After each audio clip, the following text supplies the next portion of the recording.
The supply chain industry in Asia Pacific is struggling to attract young talent. Technology has changed the type of skill sets required for supply chain roles. So why is there a shortage when the industry is more in demand than ever? For more, I'm joined by Tony Richer, founder of Bastion Consulting. Tony, it's so lovely to see you again. You've recently conducted a survey of more than 500 supply chain executives from across the APAC region. So tell me a little bit more about this. Well, thanks for having us, Brittany. Pleasure to be here. Yeah, look, in terms of our finding, I think there's some common themes in the new generation or younger talent coming into the space. Supply chain logistics have a stereotype or a stigma. It's industrialized, it's dirty. You work weekends, you work long hours, you work public holidays, you work, Christmas periods, things like that, national holidays, things like that. So that's a little bit of a detractor, I think, which some is true and some generation that's interested in technology, right? So it's interested in things like, AI or robotics or blockchain. And although those elements are in supply chain, it may not be realized how much influence those areas are in supply chain. And so there's maybe a misconception around how much opportunity within tech there is in supply chain. And so it's just causing a drain on new younger generation or young employees being interested in the space.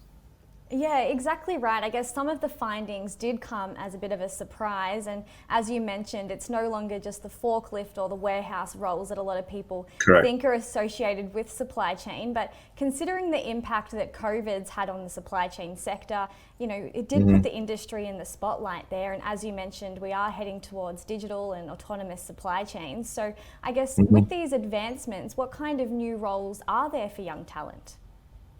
Look, I think there's definitely a focus on digital supply chain skills now. I think, as I mentioned, things like AI or blockchain are a big focus, and adapting those technologies into supply chain.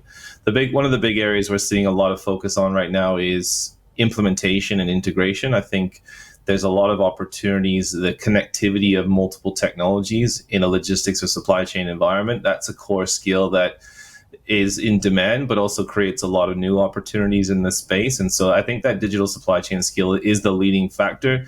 You're also going to see the reverse, though, because all of with the new attention to these digital supply chain skills, the lack of operational knowledge, there's going to be a reverse impact on day-to-day logistics, and you'll see that too. Yeah, exactly. I guess it's kind of a bit baffling why there is a bit of a lack of interest in supply chain roles, especially among young people when there's so many investments and booming businesses associated with e-commerce more than ever. Yep. So I guess, why do you think that there is a lack of interest, especially among young people in Asia Pacific of all places? Yeah, look, I think it's the exact reason. I think it's going to depend on the country. There's a lot of variables, but just in terms of impact, I think it's certainly it's constraining and putting constraints on business growth. I talked often to our clients. There was two scenarios that's come out of COVID. One is you either had the right infrastructure and now are experiencing hypergrowth because your competitors weren't prepared, or you didn't have the right infrastructure in terms of physical assets, network, or technology, and now you're spending a ton of capital and cash to catch up as well. So there's a lot of opportunity in this space. I mean, we've actually never been busier. The amount of roles and clients looking for our help is unprecedented, which is fantastic for us, but it's definitely creating some constraints, and it is a little bit puzzling as to why there's just not the staff available. But it's an ongoing challenge I think the industry is going to face. Yeah, exactly. And you did touch on a little bit earlier, that logistics and supply chain organizations are moving to improve diversity as it advances and there's more roles available, as you says.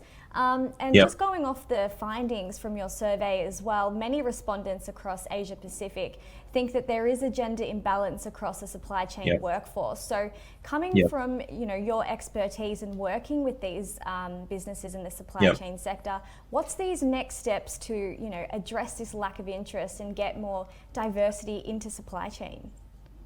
Yeah, look, it's definitely the supply chain is, and its genesis has come from logistics, and logistics as a business function. People used to think about it being warehousing and trucking and transport and forklifts, and from a diversity perspective, it was almost entirely male driven. Right? And so, on its evolutionary journey, now it's evolved from logistics into supply chain now, and there is definitely a gender imbalance.